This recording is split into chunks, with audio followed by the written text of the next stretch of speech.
ہو کہیں پیدا تو مر جاتی ہے یا رہتی ہے خام۔ یہ ہماری صحیح پہم کی کرامت ہے کہ آج صوفی و ملا ملوکیت کے بندے ہیں تمام۔ یہ بڑی تلخ بات ہے جو اقبال نے کہی ہے، لیکن بہت بڑی تلخ لیکن حقیقت پر مبنی بات ہے۔ صوفی و ملا ملوکیت کے بندے ہیں تمام۔ خلافت راشدہ کے بعد جو نظام ہمارا چلا ہے اس میں صوفی و ملا، علماء اور صوفیاء، ان کا نظام کیا تھا؟ ملوکیت کو سپورٹ، ایک نیگیٹو سپورٹ ہے۔ خانقاہوں میں بیٹھو، اللہ اللہ کیے جاؤ، ضربیں لگائے جاؤ، یہ کیے جاؤ، اپنا تزکیہ کیے جاؤ، مانجے جاؤ، اپنے آپ کو رگڑے جاؤ رگڑے جاؤ رگڑے جاؤ رگڑے جاؤ، اسی میں زندگی بتا لو، چھوڑ کر اوروں کی خاطر یہ جہان بے ثبات۔ اب باہر کیا ہو رہا ہے کیا نہیں ہو رہا ہے اسے کوئی غرض نہیں۔ شیطان ننگا ناچ رہا ہے، ناچے، ہمیں سے کیا غرض؟ ہمارے پاس تو آئے ہیں، اتنے طالب ہیں، اتنے وہ سالک ہیں، وہ فلاں سالک آج اس مقام پر پہنچ گیا ہے، آج یہ مقامات، یہ سالک مقامات میں کھو گیا اور یہ امت خرافات میں کھو گئی۔ یہ سارا معاملہ جو ہے، اور ملا کا معاملہ کیا ہے؟ دو طرف سے۔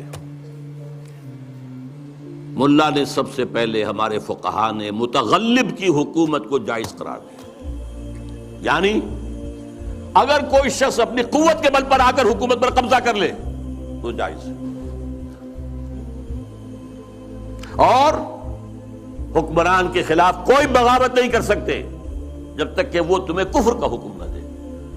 کفر کا کائے کو حکم دے گا؟ وہ اپنے عیش بنائے گا، اپنے محل بنائے گا، اپنی رنگ رلیاں کرے گا، اپنے آپ کو کفر کا حکم دینے کی ضرورت کیا ہے؟ یہ تصور ہے جو سنی اسلام کے اندر اس کی رگوں میں چلا گیا اور اس نے سن کر دیا اسلام کو۔ استثناء اگر ہے تو شیعہ اسلام ہے، وہ تسلیم نہیں کرتے، چاہے کھڑے نہ ہو، مقابلہ نہ کریں، تسلیم نہیں کرتے، ذہناً ریکنسائل نہیں کرتے، نفرت کرتے۔ یہی ان کی پوری تاریخ کے اندر ہے۔ لیکن ہمارے ہاں کیا ہے؟ شیخ الاسلام بن کر بیٹھے ہوئے ہیں۔ استاد نے، امام ابو حنیفہ نے تعاون گوارا نہیں کیا اس ملوکیت کے ساتھ۔ عہدے کی پیشکش کی گئی، قاضی القضات ہو جاؤ گے تم، تمہارا فتویٰ جو ہوگا وہی قانون بن جائے گا۔ ان کا نہیں، ہرگز نہیں۔ جیل کاٹی، مارے کھائیں۔ شاگرد نے، قاضی ابو یوسف، عہدہ قبول کر کے تعاون شروع کر دیا۔ استاد نے کہا تھا مزارعت حرام، جس کی زمین ہے خود کاشت کرے۔ شاگرد صاحب نے کچھ تھوڑی سی شرطیں لگا کے مزارعت جائز۔ کیوں؟ ملوکیت کے پاؤں ہوتے ہیں جاگیردار، وہ جیسے کنسلا ایک ہم کہتے ہیں، ایک جانور ہوتا ہے جس کے بہت پاؤں ہوتے ہیں، سینٹی پیڈ اور اس طرح پاؤں، ایسے ہی جاگیرداری کے پاؤں ہوتے ہیں۔ یہ 30 ہزاری منصبدار ہے، یہ 20 ہزاری منصبدار ہے، یہ 10 ہزاری ہے، یہ 5 ہزاری ہے۔ ان پاؤں پر ملوکیت کھڑی ہوتی ہے۔ یورپ میں کیا تھا؟ یہی فیوڈلز، بیرنز، لارڈز، ان کے اوپر بادشاہ۔ لہذا اور آپ نے دے دی بڑی جاگیر، لیکن ایک آدمی کیسے کاشت کرے گا؟ اسے مزارع چاہیے۔ ابو حنیفہ کہہ رہا ہے حرام ہے، کیسے بات بنے گی؟ لیکن نہیں، جواز ہے، یہ شرطیں لگا لو، جواز ہے۔ نمبر 3، اس سے بھی زیادہ تلخ، سود کی بھی ایک گنجائش اسلام میں پیدا کر دی۔ یہ ہماری فقہ، آپ جان لیجئے، فقہ کی بات کر رہا ہوں، کتاب و سنت ہے ہمارا دین اصل۔ ایتونی بشیء من کتاب اللہ و سنت رسولہ حتی اقول، یہ فقہ دین نہیں ہے۔ اور نمبر 2، علماء نے علم کلام کی جو بھی بات کی ہے، جو ان چیزوں کو جو بعد الطبیعیاتی مسائل ہیں ان کو بحث کا، نزاع کا جو موضوع بنایا ہے، یہ دونوں چیزیں بھی، وہ سے بھی عمل کا جذبہ سرد ہو جاتا ہے۔ تو یہ پیسیفیکیشن جو ہے، پیسیفائی کر دینا عوام کو، طلب تقدیر ہو جانا، کوئی متغلب ہے تو کوئی بھی ہے بھائی، طاقت والا ہے، آ گیا ہے، اب تو ماننا ہے، اب تو وہی امیر المومنین ہے، اب تو اسی کا حکم ماننا ہے، الا یہ کہ وہ کفر کا حکم دے بس، اور یہ کہ جاگیرداری جو ہے وہ جائز ہے۔ اسلام دین کی حیثیت سے فنا ہو گیا، ہاں مذہب کی حیثیت سے ضرور باقی رہ گیا، یعنی روح تو 41 ہجری میں نکل گئی لیکن لاشا بے جان ابھی تک موجود ہے، جسے بعض مسلمان ممالک نے سینہ سے لگا رکھا اور بعض ممالک سینہ سے لگانے کی کوشش کر رہے ہیں کہ تھوڑا سا بناوٹی سا اسلام جاری کر دو، مدرسوں کی امداد کر دو، حج کر لو، یہ سونے کا دروازہ داتا دربار چڑھا دو لوگوں کو بیوقوف بنانے کے لیے، یہ میلاد النبی کی محفلیں ہو رہی ہیں، حکومت تو بڑی مومن ہے۔ جب بنو امیہ نے دین اسلام خدا کی حکومت کو ختم کیا تو مسلمانوں میں خدا پرستی کے بجائے انسان پرستی کا دور شروع ہو گیا، اور زیادہ زمانہ نہیں گزرا، چند سال بعد کہ خلیفہ بنا یزید بن عبد الملک، آ گئے ملا 40 جبے پہنے ہوئے، سروں پر ابائیں کبائیں، اور کہنے لگے امیر المومنین اللہ کے رسول علیہ السلام نے فرمایا یہ ملوکیت کا نتیجہ دیکھیں، خوشامد شروع ہو جاتی ہے۔ کیا وہ دور کے لوگ حضرت عمر سے پوچھتے ہیں کہ کرتا کہاں سے لیا ہے، اور کہاں یہ خوشامد کی ذات حدیث فتح الباری میں پڑھیں کہ اللہ کے رسول نے امیر المومنین کہا کہ اللہ جس کو امت سپرد کرتا ہے حاکم بناتا ہے، فرشتوں کو روک دیتا ہے کہ اس کی نیکی بدی نہ لکھے، اس کا حساب کوئی نہیں ہوگا۔ پہلی صدی حسین سر نہ دیتا تو دین تباہ ہو جاتا، یہ بچا گیا کہ یہ جو کچھ ہو رہا ہوتا رہے، روک نہیں سکتا، روک تو سکتا ہی نہیں تھا، اس کا باپ بے بس ہو گیا تھا جب پوری دنیا کو حکمران تھا، مکاری کی وجہ سے اس کو فیل کر دیا، حسن حکومت چھوڑ گیا، ان کے پاس کیا تھا، 20 سال ہو گیا تھا شکنجا کسے، یہ جانتے تھے کچھ نہیں ہوگا، مگر یہ ہونا چاہیے تھا کہ کم از کم لوگوں کو پتہ چل جائے کہ سب کچھ خلاف اسلام ہو رہا، یہ نوٹ آ جائے کہ یہ دین نہیں ہوتا رہے۔ اس وقت حضرت امام زہری بیٹھے تھے پاس، خلیفہ نے پوچھا کہ زہری یہ حدیث صحیح ہے؟ اب انہوں نے جرأت سے کام لے کر کہا کہ امیر المومنین نے وقت کا حاکم بڑا یا اللہ کے نبی بڑے؟ اس نے کہا نبی بڑے۔ انہوں نے سورہ سواد سے پڑھا کہ اللہ فرماتا ہے داؤد ہم نے زمین میں تجھے حاکم بنایا، حق کے ساتھ فیصلے کرنا، خواہش نفس کی پیروی نہ کرنا ورنہ تباہ ہو جائے گا۔ اس نے کہا نبی کو خدا کہہ رہا، یہ کون؟ اس وقت اس نے یزید نے بھی کہا کہ اللہ انہیں غارت کرے، یہی ہمیں تباہ کر دے۔ تو ایسا ہوتا ہے، خوش آمدی اٹھ کھڑے ہوتے ہیں، حدیثیں گھڑی جاتی ہیں، لوگ انعام پاتے ہیں۔ یہ جتنی رسمیں اب دین میں چل رہی ہیں، اب میلاد النبی کا پڑھ رہے، میں ویسے نہیں کرتا، صرف توجہ دلاتا ہوں کہ حکمران دین کا کیا حلیہ بناتے۔ بریلوی حضرات ہیں، دیوبندی اہل حدیث ہیں، شیعہ سب جانتے ہیں کہ 604 ہجری تک دنیا میں میلاد النبی کے نام پر کچھ نہیں ہوتا تھا، کہیں نہ کوئی محفل ہوتی تھی، نہ کوئی دن مناتا تھا، نہ کسی کو یہ پتا تھا۔ 604 ہجری میں الملک المظفر شاہ اربل عراق کا حکمران تھا، اس نے دیکھا کہ ادھر عیسائی فوجیں بیٹھی ہیں، مقابلہ شروع تھا، کرسمس ڈے آیا، انہوں نے دسمبر میں حضرت عیسیٰ علیہ السلام کا دن منایا، عید میلاد المسیح۔ اس نے کہا اپنے نبی کا منا رہے ہیں تم بھی مناؤ۔ ابن دہیہ عالم کو بلا لیا، حلوے پک گئے، بکرے ذبح ہو گئے، مرغ ذبح، ہزاروں بکرا، اب لوگوں نے کھایا، ناچنے والے ناچے بھی، اس میں بھی خود بادشاہ بھی ناچا، رقص کیا اس نے، اور بعد میں اس کو ابن دہیہ کو خلعت دیا، پیسے دیے، چل پڑا، آگے سے آگے بڑھتے جلوس شروع ہو گئے۔ تو حکمران ہوتے ہیں لوگوں کو بیوقوف بنانے والے، کہ کچھ ایسی رسمیں کرتے رہو کہ خوش رہیں کہ یار ان سے زیادہ محب رسول کون، اصل دین کا نام نہ لے دو، حدود اللہ کو ختم کرو، نافذ نہ ہونے دو۔ جب بنو امیہ نے دین اسلام یعنی خدا کی حکومت کو ختم کیا، دین اسلام کیا؟ خدا کی حکومت، وہاں انسان نہیں حکومت کرتا، نام ہوتا ہے کہ فلاں بیٹھا، فلاں کچھ نہیں، فقیری میں بھی امیری میں بھی وہ اللہ والے تھے، غیور اتنے، بظاہر کہتے ہیں کہ حضرت عمر حکمران، کیا حکمران؟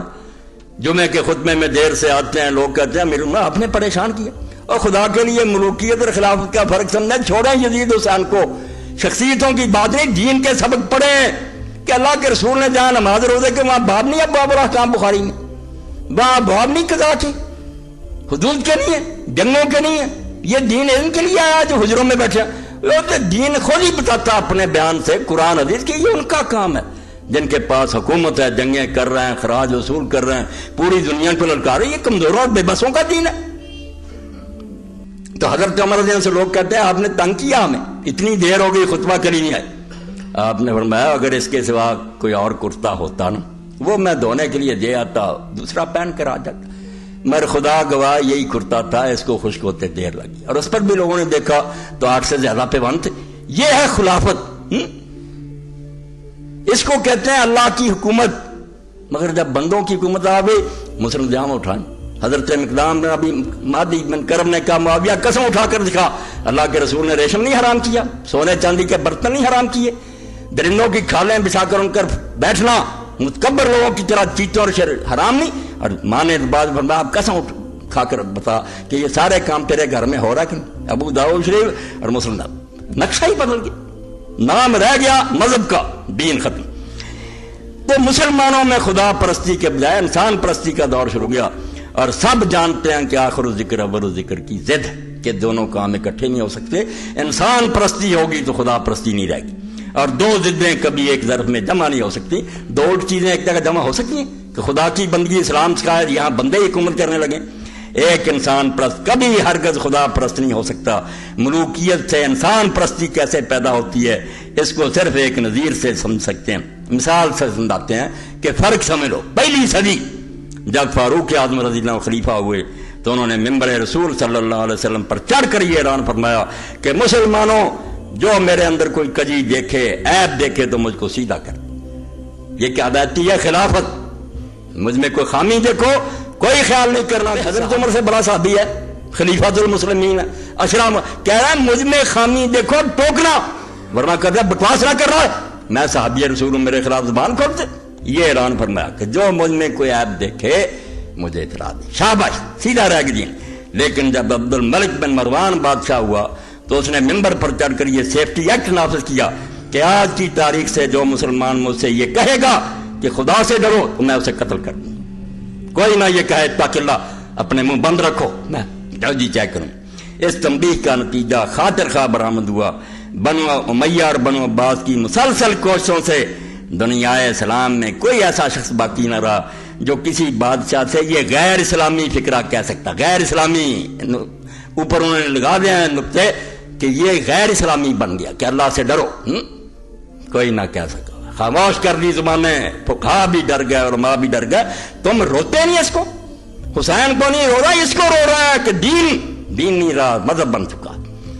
ابتدا میں ایک جماعت مسلمانوں میں ضرور ایسی پیدا ہو گئی تھی جن کو اب تم بدنام کر رہے ہیں کہ لوگ سمجھاتے تھے وہ کیوں گئے, انہوں نے جو ہماری لاج رکھ لی, منہ کالا ہونے سے بچا لیا, حکومت کو روک نہیں سکے, اسلام داغدار ہونے سے بچ گیا.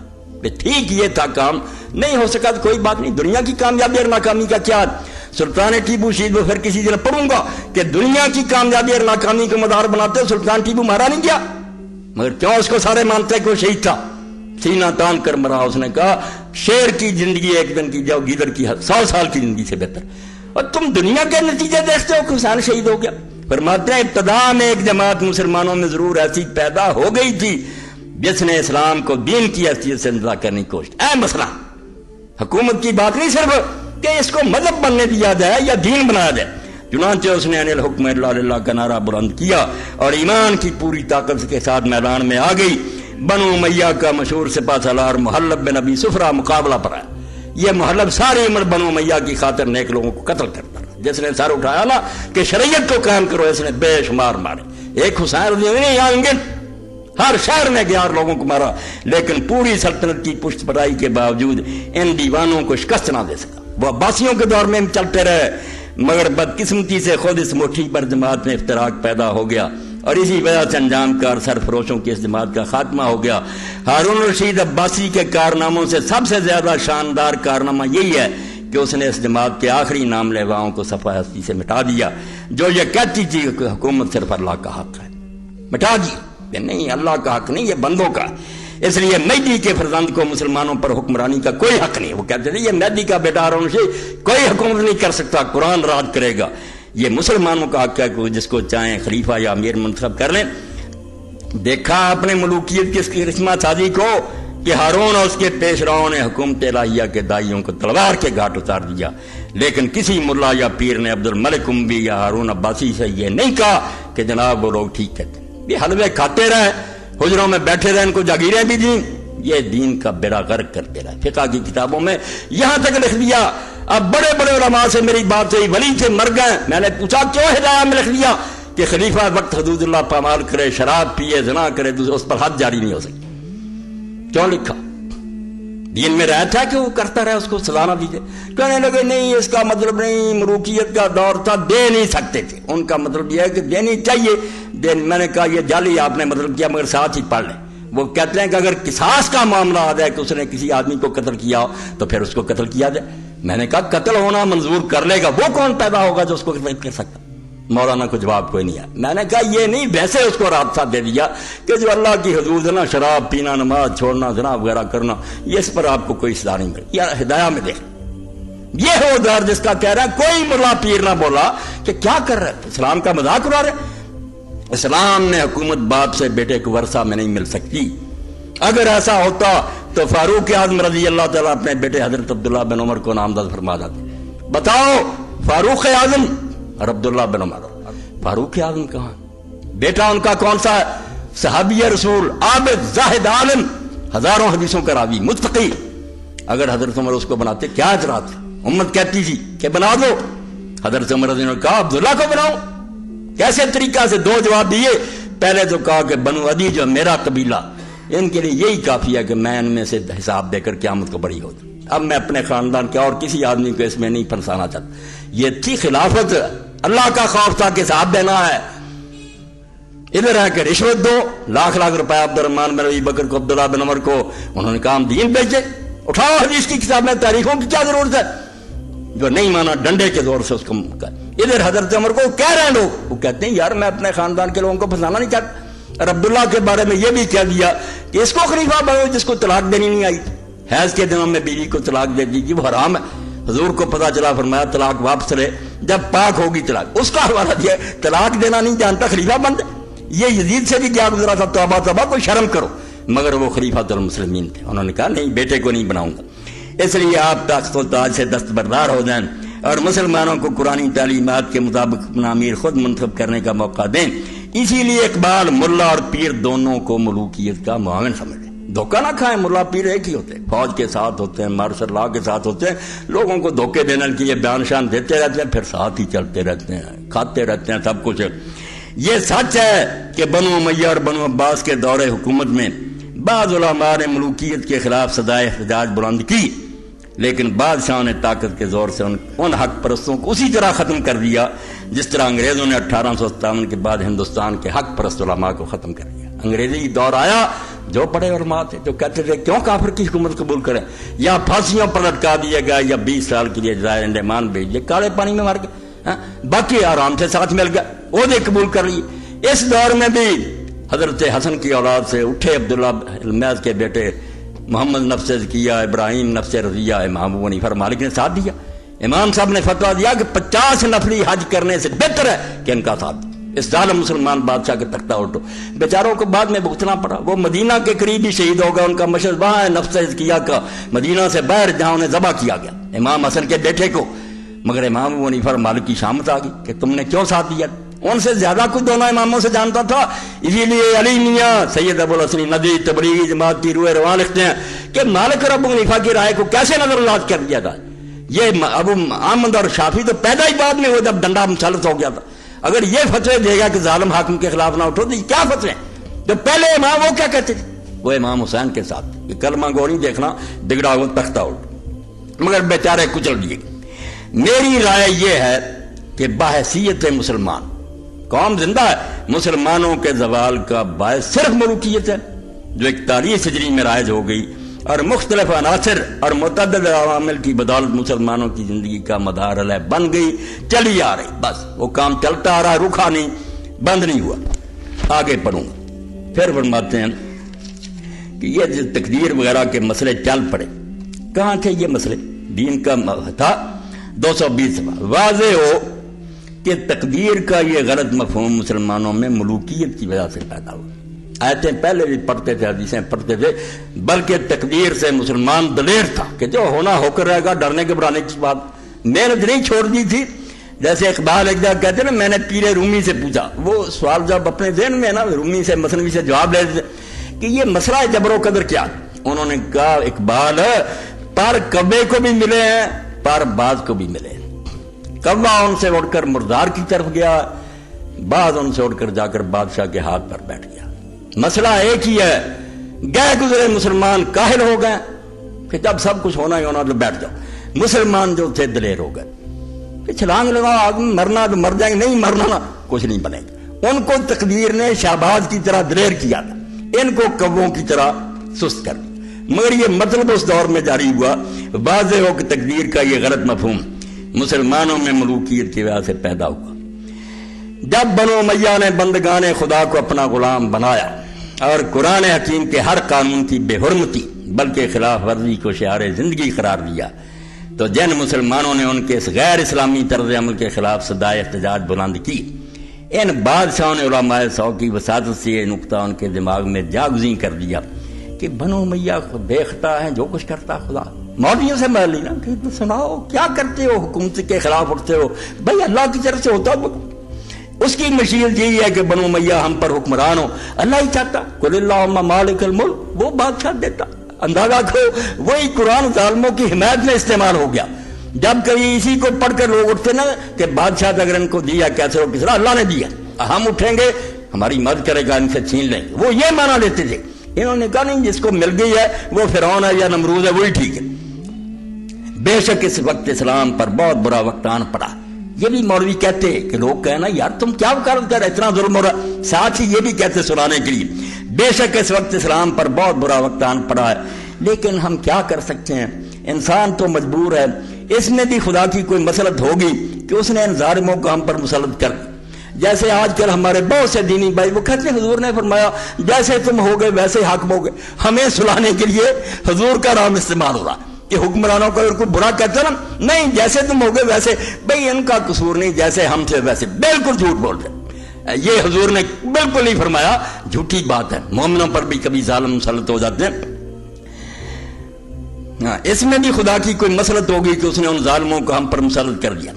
غرض کے ان سلاطین نے مختلف طریقوں سے یہ غلط خیالات مسلمانوں کے دماغوں میں جاگزیں کر دیے، چل رہے ہیں۔ اب بھی سوال تقدیر کا ہی ہوتا رہتا کہ جو کچھ ہو رہا سب مشیت عزی کے مطابق ہو رہا ہے، اس لیے اصلاح حال کی کوشش بیکار ہی نہیں ہے، بلکہ غیر اسلامی اور قرآنی تعلیمات کے خلاف بھی ہے۔ نہیں کوشش کرنی چاہیے، بھائی تم اللہ سے ٹکر رہتے ہو، شاید اللہ ہمیں بنو امیہ کے واسطے سے سزا دے رہا ہے، شاید اسی میں ہمارے لیے کوئی بڑائی مضمر ہو، ہم تو مجبور ہیں، کیا کر سکتے ہیں، امت کو سلانے کے لیے گولیاں دے رہے ہیں۔ واضح ہو کہ جبر کی یہ خالص تعلیم قرآن اور حدیث دونوں کے خلاف ہے۔ کہیں نہیں آیا کہ بیٹھ جاؤ اور بس ہوگا جو ہوگا۔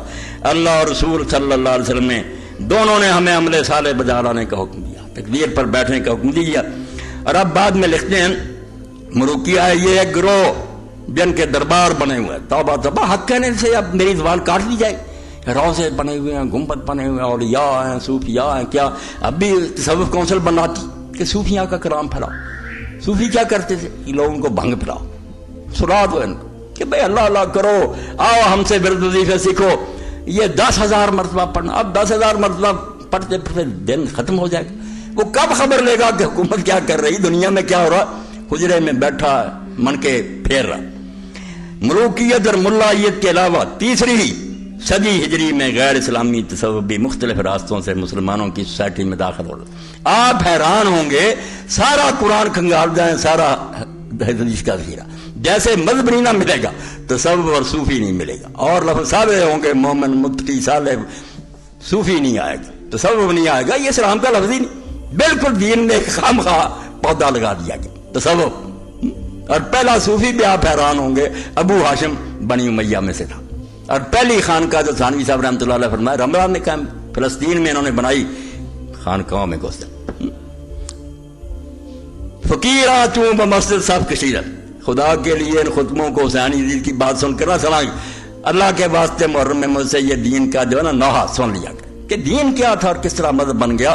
فقیراں چوں بمسجد صف کشیدت، جب فقیر تھے مسلمان مسجد میں صف باندھتے تھے، نماز گرے بان شہنشاہ حاضری، نماز اتنی قوت دیتی تھی انہیں، قرآن سن کر نکلتے تھے کہ اٹھ دو تخت ان کی، وہ جا کر بادشاہوں کے گریبان پکڑ لیتے تھے، تختوں سے اتار کر ادھر پھینک دیے۔ ولے چون دل میں آنے سینہ افسرد، مسلمانہ بدرگاہ خزیدن، جب دل سینے میں سو گئے مردہ ہو گئے، مسلمان خانقاہوں میں گھس گئے۔ حضر اس فقر و درویشی سے جس نے مسلمان کو سکھا دی سربدیری، فرماتے ہیں لعنت بھیجے فقیری اور درویشی پر جس نے مسلمانوں کو یہ سکھا دیا کہ جو کافر آ جائے اس کے سامنے سر جھکا دو. ہاں اب بدماشوں کے سامنے جھکنا سکھایا, غیرت چھین لی. غیر اسلامی تصوبی مختلف راستوں سے مسلمانوں کی سوسائٹی میں داخل ہو رہا تھا. ہزاروں شامی, انصاری اور لاکھوں ایرانی مجوسی اور ان کے علاوہ سینکڑوں یہودی, اشراقی, مشائی, فلسفی اور مختلف العقائد افراد اسلام میں داخل ہو رہے. یہ لوگ رہبانیت اور ترک دنیا کے تصورات اپنے ساتھ لائے. جن مذہبوں سے آئے تھے وہاں یہی تھا کہ پوجا پاٹ اللہ کی کرتے رہو, باقی دندے کرنے دو حکومتوں کو. اور انہوں نے مصر, شام, عراق, خصوصاً کوفہ, بصرہ اور بغداد میں وہی خانقاہی نظام قائم کر دیا جو ان کے مذاہب میں مروج تھا. جب ہماری تفاسیر میں اسرائیلی اور غیر اسلامی روایات داخل ہو گئی, وہ کہتے ہیں خانقاہوں کو کیا روئے, جب قرآن کی تفسیر اور حاشیوں میں بڑھا دی روایتیں اسرائیلیوں کی, تو ہمارا تصور کس طرح غیر اسلامی اثرات سے محفوظ رہ سکتا تھا. مختصر یہ کہ سلاطین, علماء سار, صوفیاء سا, ان تینوں کی متفقہ کوششوں کا نتیجہ یہ نکلا کہ عمل سے فارغ ہوا مومن بنا کے تقدیر کا بہانہ. عمل سے فارغ ہوا مسلمان بنا کے تقدیر کا بہانہ. آرام سے بیٹھ گیا, بھائی اللہ کی تقدیر میں ایسے تھا, انگریز آ گئے, ہندو آ گئے, کیا کریں.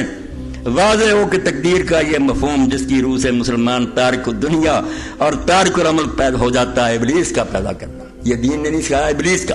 چنانچہ وہ خود اعتراف کرتا ہے, میں نے ناداروں کو سکھایا سبق تقدیر کا. ابلیس اپنے چیلوں میں کہتا ہے کہ یہ غریبوں کو جو سبق ہے نا, اور تمہاری قسمت میں غریبی لکھی تھی, کیوں کرتے ہو امیروں سے ناراضگی, یعنی اس لیے کہ اٹھ کر ان سے چھین نہ لیں, اپنا حصہ نہ چھین لیں. اور دین تو کہتا, جیسے ابن حزم کہتے ہیں کہ اگر کوئی غریب بھوکا مر گیا اور اس نے بستی کے لوگوں سے مال نہ چھینا اور نہ کھایا, وہ خودکشی کا مرتکب ہوگا. قیامت کے دن جہنم میں جائے گا کہ تیرا حق تھا, ان کے مالوں میں دکان توڑ دیتا, ان کے بینک لوٹ لیتا, اپنا حق لیتا, زیادہ نہ لیتا, اپنا حق لیتا. دین کے فتوے, اور اس پر لکھا علامہ احمد شاکر نے کہ یار روسیوں کو بھی یہ نہ سوجا جو امام ابن حزم کو سمجھا کہ اسلام کیا, اسلام کہتا لوگ بھوکے مرے, اپنا حق وہ دے رہے ہیں, ٹھیک ہے, نہیں سے ان سے چھین لو. تو فرماتے ہیں کہ ابلیس کہتا ہے میں نے ناداروں کو سکھایا سبق تقدیر کا. اسلام تو سراسر عمل کا پیغام ہے, اور عمل صالح کا دوسرا نام جہاد فی سبیل اللہ ہے. اور سرکار دو عالم کی 23 سالہ زندگی عمل صالح اور جہاد فی سبیل اللہ کی زندہ تصویر اور قرآنی تعلیمات کی جیتی جاگتی تصویر. یہاں عمل کرو کرو کرو, ہاتھ توڑ کر بیٹھنے کا نام کوئی نہیں. یہ سارا کچھ ان کا اپنا ہی فساد اور ساری شرارت. خلاصہ کلام یہ ہے, یہ 229 ہوا کہ اگر مسلمان دوبارہ سربلندی کے طالب ہے, نسخہ سن لو, صرف تلواریں لے کر کافروں کو نہ مارتے پھرو, اس سے جانیں دے دو گے, شہید ہو جاؤ, کیا بنے گا. نظام کی تبلیغ کے لیے لمبا منصوبہ چاہیے. خود اپنے ملکوں میں ذہن بدلو, لوگوں کو سید قطب اور مودودی اور اقبال پڑھاؤ, تاکہ لوگوں کو پتہ چلے کہ غلبہ اسلام کے لیے کیسے کوشش کرنی. پہلے خود تو مسلمان بنو, اس کے لیے تمہارے اندر جذبہ پیدا, پھر یہ کوششیں ہوگی. خلاصہ کرام یہ ہے کہ اگر مسلمان دوبارہ سربلندی کے طالب ہیں تو سب سے پہلے صحیح علم حاصل کریں. یہ پہل ہے, عمل بعد میں ہوتا. علم, اب کیا ہے کہ ہم لوگوں کا علم حاصل کرو, کسی مولوی کے پاس جاتا ہے, وہ ترجمہ دیتا. اب ترجمہ جو ہے رس پہ حاش کے ثابت سرائی روایتیں, وہ کیا پڑھے گا, کسی کا ترجمہ دے گا, اوپر وہی جھوٹے قصے ہیں کہ داؤد علیہ السلام نے بیوی چھین لی تھی, سلیمان علیہ السلام کی کرسی کے نیچے جادو دبایا ہوا تھا, وہ کافر ہو جائے گا. قرآن سے کیا ملے گا؟ پہلے دین صاف کرو. ایسے علماء ڈھونڈو جو یہ خرافات کو رد کر کے صحیح بچوں کو دین دیں کہ قرآن اصل میں کیا. یہ حاشیے اور تفسیریں پڑھاؤ گے, بے ایمان کرنا ان کو, جگہ جگہ انسان فلاں پیغمبر نے یہ کام کر لیا, یہ غلط ہے چیزیں. صحیح علم, اور صحیح علم یہ ہے کہ اللہ تعالیٰ نے مسلمان کو دنیا میں اپنا خلیفہ بنایا. نقطے کی بات, پہلا سبق کہ تو غلامی کرنے کے لیے نہیں آیا, حکومت کرنے کے لیے آیا. اور خلیفہ وہ ہے جو اللہ کے سوا کسی کے سامنے سر تسلیم خم نہ کرے, بلکہ اس میں اتنی طاقت ہو کہ وہ ساری دنیا کو اللہ کے قانون کے سامنے سر جھکانے پر مجبور کر دے. بنو امیہ اور بنو عباس نے اسی صحیح علم کو دنیا سے مٹا دیا, اور اس کی جگہ غیر قرآنی تصورات جن کی تفصیل کا یہ موقع نہیں ہے, علماء سو کے ذریعہ سے اور تلوار کے زور سے اور دولت کے لالچ سے مسلمانوں میں رائج کر لیے. اس لیے مسلمانوں کا پہلا فرض یہ ہے کہ وہ قرآن مجید کا مطالعہ کریں, سب حاشیے چھوڑ دیں, کوئی ادھر ادھر نہ پڑھا کریں کہ باہر کیا لکھا, صرف قرآن کو دیکھتے جائیں. قرآن کوئی معمہ نہیں, بجارت نہیں, یہ ان جعلی لوگوں نے بنایا کہ 14 علم پڑھے تو پڑھے, لوگوں کو فضائل اعمال سناتے ہیں, قرآن نہیں پڑھتے. نو عالموں کم, بھائی بدوؤں کے لیے قرآن پڑھو کے لیے, وہ سمجھ گئے, تم سمجھ نہیں گئے. جانتے ہیں کہ اگر پڑھ لیا تو قرآن تو صاف ہے, ہر بات واضح ہو جائے گی, تاکہ انہیں صحیح علم حاصل ہو سکے. اس کے بعد وہ اپنے مقصد حیات میں ضرور کامیاب ہو جائیں گے. اقبال نے اسی نکتہ کو یوں بیان کیا ہے، پس نخستیں بادشت تطہیر فکر، مسلمان کو پہلے چاہیے کہ اپنا دماغ صاف کرے، جو غلط خیالات پیدا ہو گئے ان کو دور کرے، صحیح علم قرآن کا حاصل کرے، بعد ازیں آسان شود تعمیر فکر، جب یہ گندگی دماغ سے نکل جائے گی پھر فکر کی تعمیر ہو جائے گی، پھر صحیح خیالات خود ہی آ جائیں قرآن و حدیث کے۔ یہ میں نے نمونے کے طور پر کچھ مقامات پڑھ دی، ورنہ یہ پوری کتاب اس قابل ہے کہ ارمغان حجاز کا یہ ترجمہ اور تشریح آپ پروفیسر یوسف سلیم چشتی رحمۃ اللہ علیہ کی پڑھیں، روتا رہا کہ 41 ہجری جب آئی حضرت معاویہ، اس کے بعد کہاں اسلام؟ وہ دین ہی جو اللہ کے رسول نے دیا تھا ختم، اور سب سے زیادہ محتاط لوگ یہاں بیٹھے ہوں گے کئی تبلیغ، ابو الحسن ندوی سے زیادہ کوئی صحابہ کو جانتا تھا؟ اس نے صاف لکھا دعوت و عظیمت میں کہ خلفائے راشدین کے بعد جو لوگ آئے انہوں نے تھوڑے دنوں میں رسول اللہ کا قرضہ بے باک کر دیا، جو حضور دے کر گئے تھے سب کو مریا میٹ کر لیا، کلمہ پڑھتے رہے، نمازیں پڑھتے رہے، یہ سب کچھ ہوتا رہا، یہ اب بھی ہو رہا ہے، اب بھی حکمران یہ کرتے رہیں گے، مگر وہ دین جو ہے اس کی جو مٹی پلیز ہے وہ دیکھ ہی رہے ہیں آپ کہ زنا کی اجازت ہو رہی ہے، اب وہ منگوا رہی ہے عورت جو باقاعدہ پڑھا رہی ہے کہ مرد سے کرے، اور اس نے باقاعدہ انہوں نے ٹیلی فون کیا، اس نے ہاں میرے یہ نظریے ہیں اور میں یہ تعلیم دے رہی ہوں کہ ہم جنسی ہونی چاہیے۔ اب اس سے بڑی قیامت اسلام پر کیا آئی؟ مگر یہ لوگ کہتے ہیں ہم عمرہ نہیں کرتے، کعبے کی چھت پر نہیں چڑھے۔ یہ مکاری اس دور سے شروع ہوا ہے کہ ظاہری کچھ ایسے مراسم اور چیزیں کرتے رہو جس سے امت بیوقوف بنی رہے۔ بتاؤں تجھ کو رمز آیا ہے ان الملوک، سلطنت اقوام عالم کی ہے کہ جادوگری، یہ حکومت کرنا مذاق نہیں، جادوگر ہوتا حکمران، خواب سے بیدار ہوتا ہے ذرا محکوم اگر، پھر سلا دیتی ہے اس کو حکمران کی ساحری۔ کوئی نیا کام شروع ہو جاتا ہے اور یہ کھیل تماشے بھی شروع ہو جاتے، کبھی کوئی منایا جا رہا دم کہ لوگ بچے بچیاں ان کاموں میں لگے رہیں، ان کو یہ سوجے ہی نہ کہ ملک کی کیا حالت ہو رہی ہے، کیا بربادی ہو رہی ہے، کھیل تماشے میں لگ جاتا۔ اور یہ موسیقی اور کھیل تماشے اور دن منانے، آپ کو پتہ ہونا چاہیے سورہ لقمان پڑھیں، یہ سازش اس وقت بھی کفار نے کی تھی۔ نضر ابن حارث نے کہا نوجوان متاثر ہو رہے ہیں، اب رسول اللہ کی زبان، قرآن اللہ کا کلام جو آتا تھا بس قائل ہو جاتا۔ افتاتون السحر وانتم تبصرون، اکٹھے وہ کہنے لگے یار تم دیکھتے بالتے جادو میں پھنستے جاتے ہو، کہ جو جاتا پھنس جاتا، پھنسنا تو تھا، جادو کیا تھا؟ برحق کلام تھا اللہ کے رسول کی پاک زبان قرآن میں، تو حل کیا ڈھونڈا پھر؟ نظر نے کہا اس طرح نہیں کام بنے گا، جو تم کہتے ہو یہ جادوگر ہے، یہ کاہن ہے، یہ کوئی نہیں مانے گا، سارے لوگ بیوقوف نہیں ہیں، اپنے بچے بھی کہیں گے عقل مند ہے، دانا ہے، کسی سے لیتا دیتا نہیں، کون سا یہ ساحر کاہن ہے؟ انہوں نے کہا تو پھر کیا کرے گا؟ اس نے کہا میں کر لوں۔ 2 لونڈیوں کو اس نے ساز بجانے سکھائے، شراب بھی، اور خود ایران گیا اور وہاں سے اس نے اسفندیار کے رستم کے قصے لیے، عربی نظم میں ان کو نظم کیا، ان عورتوں کو دے دیا کہ جہاں رسول اللہ بات کریں تو ادھر میلہ لگا دیا کرو، سرنگیاں بجاؤ، شراب پراؤ، نوجوانوں کو متوجہ کرو۔ قرآن نے اس بارے میں کہا من الناس من یشتری لہو الحدیث، یہ اللہ کے راستے سے بدلنے کے لیے کھیل تماشا شروع کری۔ تو کھیل تماشے آپ یوں ہی نہ سمجھیں کہ ریسیں ہو رہی ہیں، یہ بڑی سازش کہ نوجوانوں کو ان کاموں میں لگا دو، انہیں ہوش ہی نہ رہے کہ کیا ہو رہا ملک کے ساتھ۔ اب ساری دنیا کو پتا ہے کہ مہنگائی کا کیا حال ہو گیا ہے، ڈاکے کتنے پڑ رہے ہیں، سڑکوں پر روک کر DIG قتل ہو رہا ہے، مگر یہی حیران کہ بالکل امن ہے، حالت ٹھیک ہے، ہمیں بیوقوف بنانے کی ہے، ریس کراؤ، یہ کرو یہ کرو، پتنگ اڑاؤ۔ دیکھیں پتنگ اڑانے کے بعد ملک کا کچھ رکا ہوا کام، پھر بھی یہ کہ لوگ ہیں بیوقوفیوں میں لگے رہے۔ تو یہ پرانی چال ہے خدا کے لیے، یہ سارے کرشمے ہیں، خواب سے بیدار ہوتا ہے ذرا محکوم اگر، پھر سلا دیتی ہے اس کو حکمران کی ساحری۔ یہ ہے وہ 1400 سال کی داستان جو حسین اور یزید میں چھپی ہے۔ یہ 2 بندوں کا نام نہیں ہے، 2 نظاموں کا نام ہے کہ خدا حکومت کرے گا یا بندے آج سے راج شروع کریں، کرتے بندے ہی رہے ہیں، مگر امام حسین کی اس مہر کا صدقہ کہ مالک ابو حنیفہ نے کہا کہ ٹھیک ہی ہے کہ کلمہ گو نہیں دیکھا جائے گا، اگر وہ حکمران فاسق فاجر ہوگا تو ہم اس کا گریبان پکڑیں گے اور تخت سے اتار کر اس کو پھینکیں گے۔ یہ نظیر، یہ سنت قائم رہ گئی۔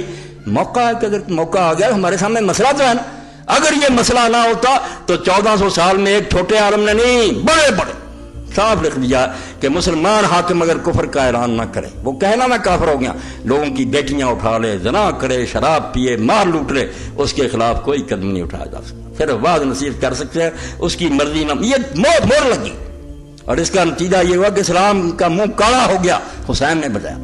علامہ جو صدر ایوب تھے انہوں نے اپنے زمانے میں کروکنگ کیا، یہ قدر معلوم ہوگی حسین کی، واقعہ سن لو، 126 اسکالر بلوائے، مسلمان بھی آئے غیر مسلم بھی آئے، پڑھے لکھے، مصر شام کے، سعودیہ کے بھی تھے، پاکستان ہندوستان کے بھی۔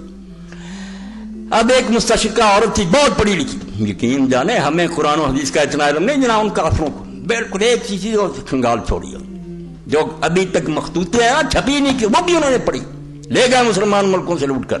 اسی لیے ہمارے جو پڑھنے جاتے ہیں ان کا وہ برین جو واش کر دیتے ہیں، وہ تبھی کہتے ہیں کہ ملا کیا کہتے ہیں، وہ بڑے بڑے عالم سے ہمیں سمجھا یہ بیچارے معذور ہیں، ان کو کچھ نہیں کہا جاتا، جن سے پڑھے ہیں نا انہوں نے سمجھا دیا ان کو کہ مسلمان مولویوں کے پاس کچھ نہیں۔ اب وہ مستشرقہ جو تھی اس نے اسلام کے نظام سیاست پر لیکچر دیا اور یہ کہا کہ اسلام کا جو نظام حکومت ہے نا یہ بہت اعلیٰ، ایسا نظام کہیں نہیں ملتا کہ خلیفہ ایسا ہو، رعایا کے ساتھ یہ ہو یہ ہو، سب کوئی بیان کی۔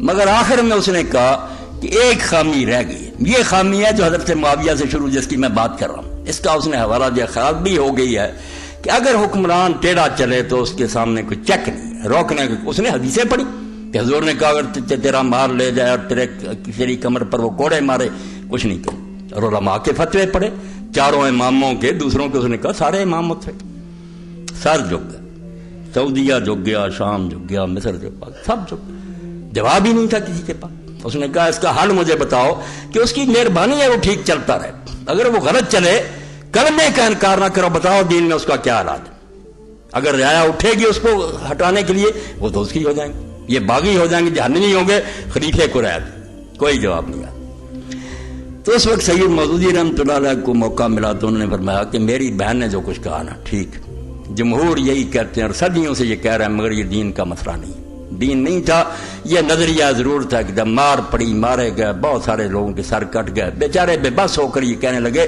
دین نہیں۔ مولانا نے پھر پڑھی کوئی حدیثیں بھی، اور خاص طور پر حضرت امام حسین رضی کا حوالہ دیا، اور ساتھ ہی امام مالک ابو حنیفہ کا حوالہ دیا کہ وہ اتنے بڑے امام اہل سنت کے، انہوں نے باقاعدہ ساتھ دیا حضرت زید کا، تو بات بن گئی، بالکل سارے جو تھے ٹھنڈے ہو گئے، وہ بھی مطمئن ہو گئے۔ مگر مولوی بات نہیں آئی، یہ ایجنٹ تھے نا ملوکیت کے، بعد میں انہوں نے خط و کتابیں شروع کر، وہ ساری چھپی ہے تفہیمات کی ایک جلد میں انہوں نے لکھا کہ امام حسین کا تو کام غلط تھا، ٹھیک ہے انہوں نے اجتہاد کیا، اللہ انہیں اجر دے، مگر ان کا اقدام غلط تھا، انہیں کوئی حق نہیں تھا، یزید شراب پیتا، زنا کرتا، جو فاسق فاجری تھا اس کے خلاف نہیں اٹھنا چاہیے۔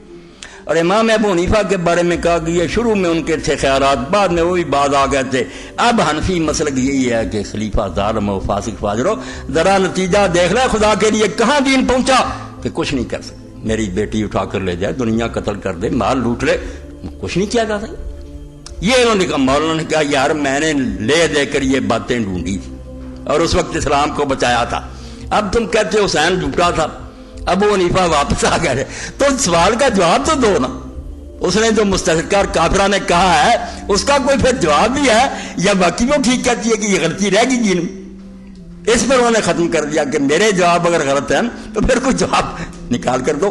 مگر شکر ہے کہ سید ابو الحسن علی ندوی رحمۃ اللہ علیہ نے بھی کہا نہیں وہی ٹھیک تھا جو حسین نے کیا اور جو نفس زکیہ نے کیا۔ کوئی دین نہیں کہتا کہ ظالم حاکموں کے سامنے سر جھکاؤ، موقع دیکھنا چاہیے کہ کوئی طاقت بنتی ہے، تختہ الٹا جا سکتا ہے الٹو، کوئی روکتا نہیں۔ اور یہاں حاشیے میں لکھتے ہیں وہ تاریخ داد کہ ابو حنیفہ اور مالک سے بڑا اہل سنت کا امام کون پیدا ہوگا، کون ان کے فتوے کو رد کر سکتا؟